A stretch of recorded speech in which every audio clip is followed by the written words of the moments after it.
Hi, this is Richard Edelman, and you are listening to The Trust Makers.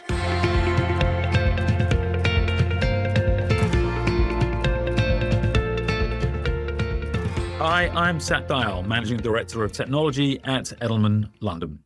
AI is practically everywhere now, powering products, changing workflows, and sparking debate about what it means for the future of work and human creativity. But not everyone sees it that way. Our new flash poll on trust and artificial intelligence reveals a world split between optimism and caution. In China and Brazil, people are eager to embrace AI and its potential. In the US, UK, and Germany, adoption has been slower, and trust still needs to be earned. Overall, people are using AI when they see benefits and when they feel it's an opportunity for their future.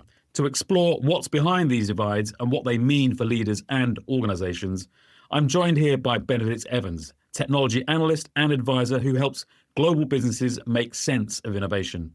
His widely read newsletter, followed by nearly 200,000 people, provides an in-depth analysis of key stories and ideas influencing the tech space each week. Benedict, welcome to Trust Makers. Thanks for having me.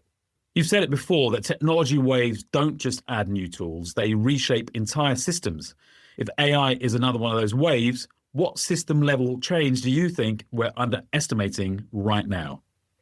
I think it's very early to predict everything that's going to happen at the beginning of a change. So, imagine this was 1997 and we were looking at the internet and saying, no, really, this is going to be a big deal. That was quite easy to say. Predicting Uber or Airbnb or online dating was quite a lot harder. And also predicting that some of those wouldn't happen for 10 or 15 years would have been quite difficult.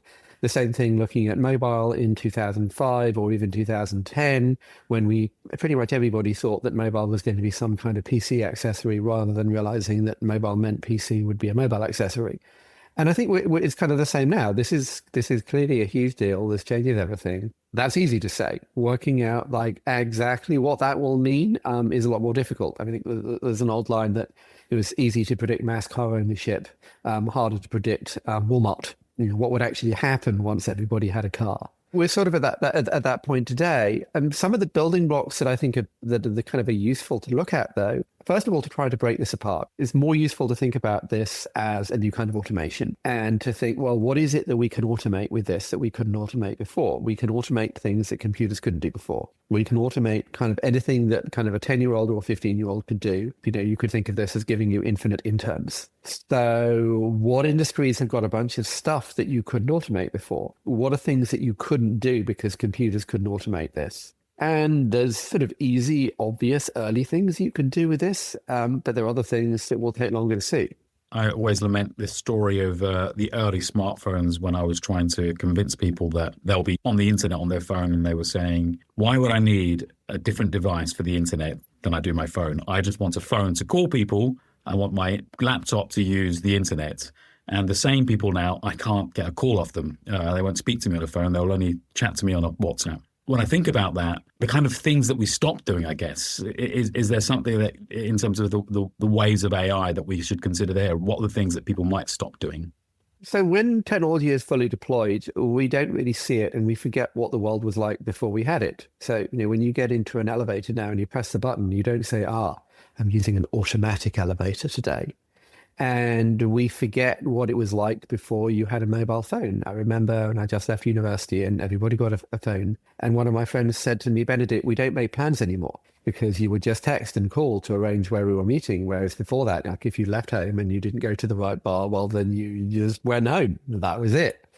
And you don't see that. We don't see those things. And so, one should expect that this will have the same kind of effects. It will change absolutely everything and then we won't notice it. Translation will now work perfectly.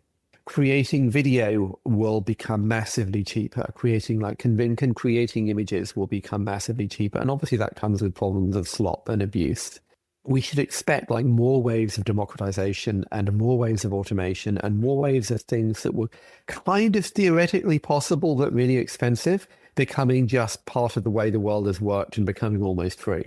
I think it's probably actually related to the next question I have in terms of, there's that one part where you talked about democratization and the other part is just day-to-day usage. Our report found that AI use in countries like Germany and the UK, as well as the US, is actually lower than what might be expected. just a third of people in those countries use it on a weekly basis. You've talked about this as well, that AI hasn't become indispensable or life-changing yet. It's more experimental. What do you think needs to change before people start using it daily the way they use smartphones or search? I think there's a few things going on here. I think one of them is you have a kind of a classic leapfrogging model where people in less developed countries go straight to the new thing, whereas people in rich countries have kind of already got something that does something kind of like that. We saw this with mobile, for example, that America was the last country to adopt mobile phones. I think there's another issue, which is that, and this is kind of a field of sort of hot debate, that the ChatGPT kind of comes to us looking like a product. And there are some things and some fields where this is incredibly useful straight away, right out of the box. But there are other fields where it kind of isn't. And in parallel to that, or maybe at a right angle to that, there are some people who have jobs that are free form and flexible, and they have many different things, and they are always thinking about how they can optimize their job and do things better. And there are other people who don't have those kinds of jobs and aren't free to do that. And so you kind of have to map, like, well, what is this product and how does it work now? And what kinds of people can use it straight away and what people kind of can't and would need it to come in a different product. The analogy I always think about here is to look at spreadsheets, which again is an example from history. The spreadsheets used to be paper. Like, you wanted to make a spreadsheet, you'd have to fill in all the cells by hand yourself with a pencil. And if you made a mistake, you'd have to do it all again from the beginning. And then software spreadsheets appear in the late 70s. And if you're an accountant, this changes your life because you can change the growth rate here and all the other numbers change. And that's like a week of work and it does it in 30 seconds. But if you were a lawyer, you would look at that and think, well, that's great. My accountant should see this, but that's not what I do all day. And I think in the same way, there are some people who look at ChatGPT and think, oh my God, this is stuff that I do every day and it does it in 10 seconds. And that today is software development and marketing and advertising and to some extent customer support. And then there's a lot of other people who are like the lawyer looking at a spreadsheet and thinking that's incredibly cool. I've got no idea what I would do with that. And I think we could probably all kind of channel this. If you think like 2 years ago, we all went and played with Midjourney for a week. And then 99% of people thought, okay, I've made some cool pictures now. If you work in advertising or marketing, on the other hand, the ability to make 200 images instead of 20 is incredibly useful. So you've got this kind of mapping of like, what are the tools good for now? How do they need to be turned into other kind of tools? And on the other side, what kinds of people have what kinds of tasks with what kinds of jobs that fit this best? What signs should we be looking for that, I guess, when it starts to move in that direction? I think of coming back to the smartphone, I'd say the arrival of the iPhone was probably instructive of a moment where perhaps that was about to cross the threshold. But there was a couple of things that were happening from that time as well, where I think we started to see, if not the early parts of 4G, certainly the later parts of 3G. So we actually saw data moving that direction, and we saw Wi-Fi ubiquity, I guess, a bit more present as well. So I think for me, it was a coming together of various technologies that saw that push into the mainstream. Is there anything like that perhaps might indicate when we start to see AI take that same shape? Well, I mean, there's two interesting sort of things embedded in what you just said, because on the one hand, the ChatGPT, OpenAI reports 800 million weekly active users. And, you can do like a kind of a naive chart that says, well, this is how long it took the internet to get 800 million users. And, ChatGPT has done it in like 3 years. And you think, well, yes, but in 1995, there were probably 70 to 100 million PCs on Earth. And it took basically a decade to build out the infrastructure to get to the point that you could do video on the internet. People were talking about this in the mid-90s. Hulu launched in, I think, 2007 or 2008. iPlayer, much the same. Whereas ChatGPT, from a consumer point of view, is just a website. So, yes, of course, it gets much faster adoption. You're sort of standing on the shoulders of giants. The other side of that, though, is if you look at the usage data, there's sort of 10% of people who are using this every day. 10, 15% of people are using this every day. 20 or 30% of people are using it every week or every month.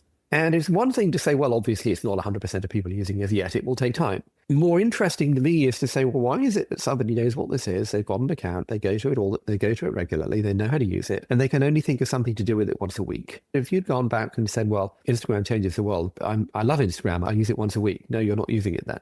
Yeah. You use WhatsApp once a month. You're not using WhatsApp. If you're using ChatGPT once a month or once every 2 weeks or once a week, it hasn't changed your life. And that raises the question of, well, why? Does it need more product, or does it need you to change your attitudes and your habits? And the answer is probably a bit of both. But I think a lot of what we've seen this year has been companies trying to work out how would we turn this into product. So you see all these companies making web browsers and thinking, well, we'll embed it in a browser. So Perplexity and OpenAI and Google embedding it in Chrome. OpenAI are trying to unbundle a video generator into and trying to make a video generator that's a viral consumer app. And so you've got a lot of people kind of pushing in different places, thinking, how do we unbundle and try and work out use cases? There's a classic Steve Jobs quote that it's not the consumer's job to work out what the technology is for. It's the technology company, the entrepreneur, the software company. It's the business's job to work out why this is useful. I think when I look at the corporate space, actually, from our data, we found that a majority of employees in markets, again, like the UK and US, think that business leaders are not being honest about how AI will impact their jobs. So as AI changes the structure of industries and the nature of work, where have you seen companies successfully realign their business models or workforce strategies to take advantage of these shifts rather than to simply resist them? I think sort of spraying AI at your users is almost never productive. And I've certainly heard CEOs say something like, I need to force my employees to use AI. Which to me is like, 1997 saying, I need to force all my staff to use the web. Well, what is it that you're expecting to achieve with that? You're going to need to be a lot more specific about why and what you're hoping to achieve and what people are supposed to do with this.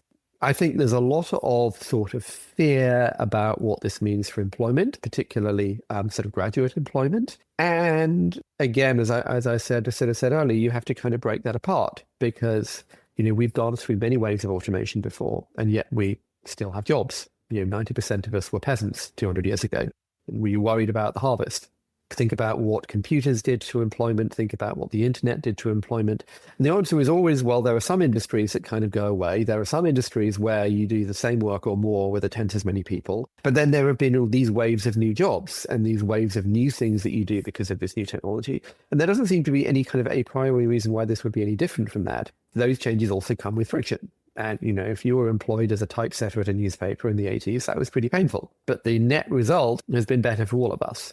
The challenge with this new technology is clearly it can automate a bunch of stuff. But then comes other kinds of innovation. Then you go from kind of bottom line innovation to top line innovation. And you have new kinds of businesses and new kinds of companies and new possibilities. There's a joke I always make about this, which is that before Excel, junior investment bankers worked really long hours. But now, thanks to Excel, Goldman's associates can leave work on Fridays at lunchtime. And I thought, well, why is that not what happened? Maybe one of the kind of the most productive, but also kind of useful way to think about this is just to think about price elasticity. If you make it much cheaper and much easier and much quicker to do something, what happens?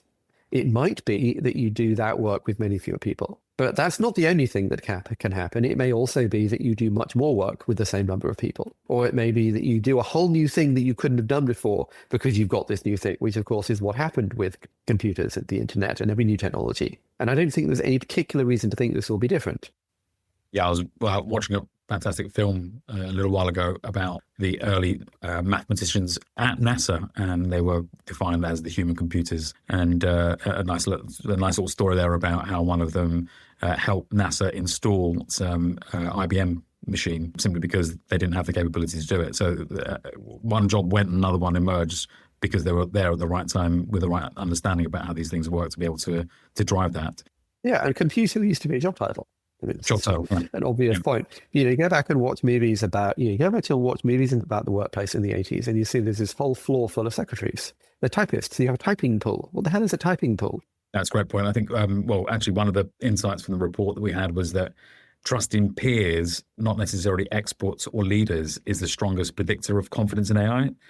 So, from your perspective, when we think about this, what does that mean for how organizations design their technology strategies, governance models, or even internal advocates for these new tools?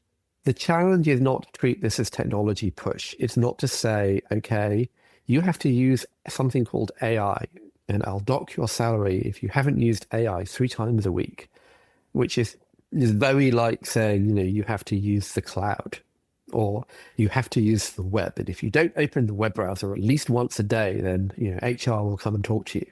Well, that's kind of the wrong way to think about it. You have to ask, well, what are the problems that we can solve here? How would we solve them? Some of that is training.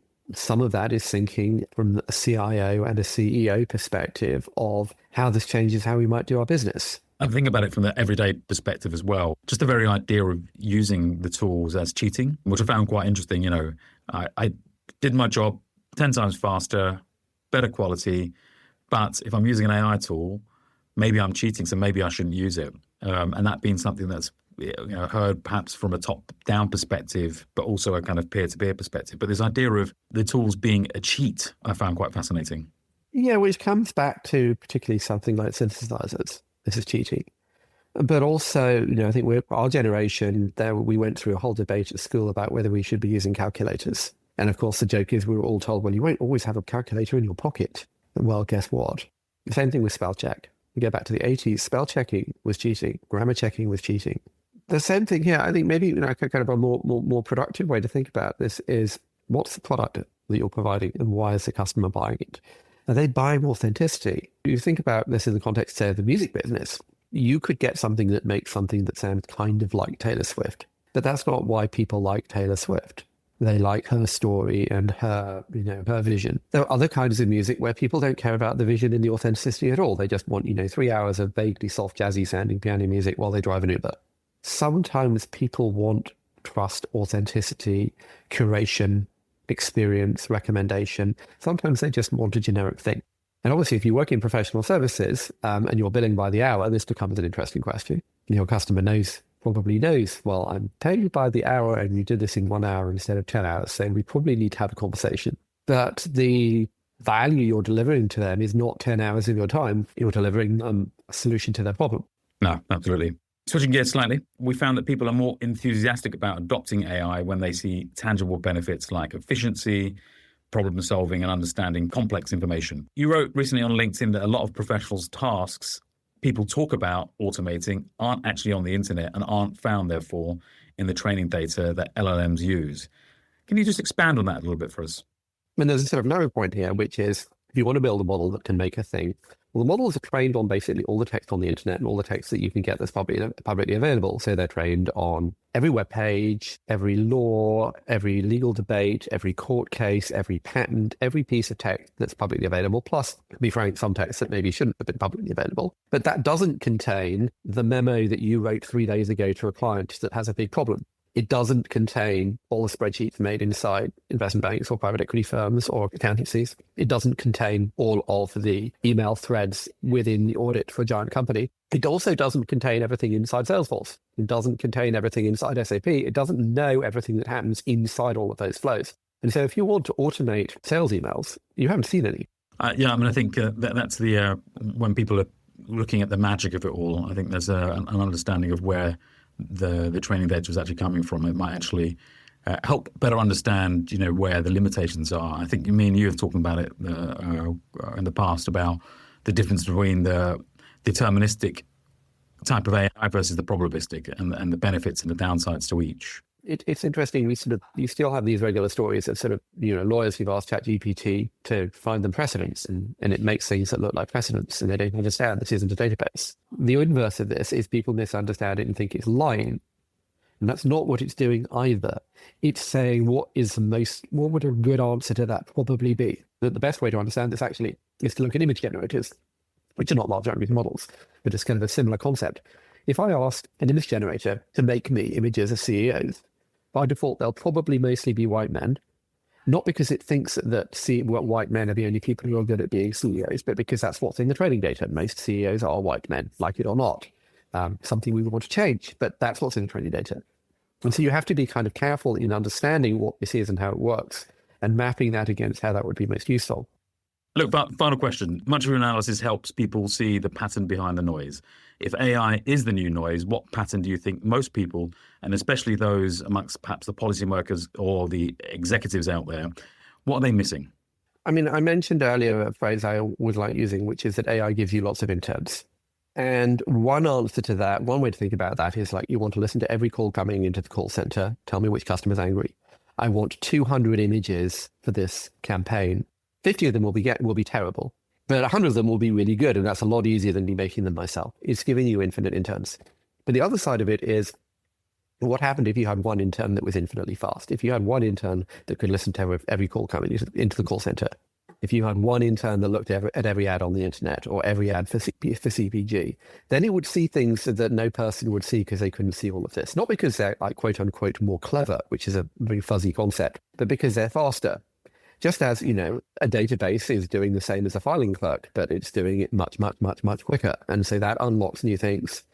And so, we should sort of think about this in the first order as automating stuff we're already doing, but also as unlocking stuff that you kind of couldn't do before because you couldn't automate it or you couldn't do it at scale. And that unlocks new things and new possibilities. This is one reason why people get very overexcited and talk about, new drugs and new science and new physics and, scientific breakthroughs from this stuff. Well, on one hand, it's kind of silly and certainly sounds silly to lots of people. And then you think, well, yes, but we imagine it was 1960 and people were saying, well, computers are going to mean we're going to have massive new scientific breakthroughs. That probably sounded stupid too. And it did, but in certain ways, and you had to understand what those ways were. And I think the same thing sort of applies now. There is an enormous amount of nonsense being talked about this stuff, both positively and negatively. But in the end, the internet was kind of a big deal. Makes sense, yeah. Benedict, sadly, that's all the time we have. But thank you so much for your insights and expertise, as ever. And to our listeners, thank you for listening to The Trust Makers. Thank you.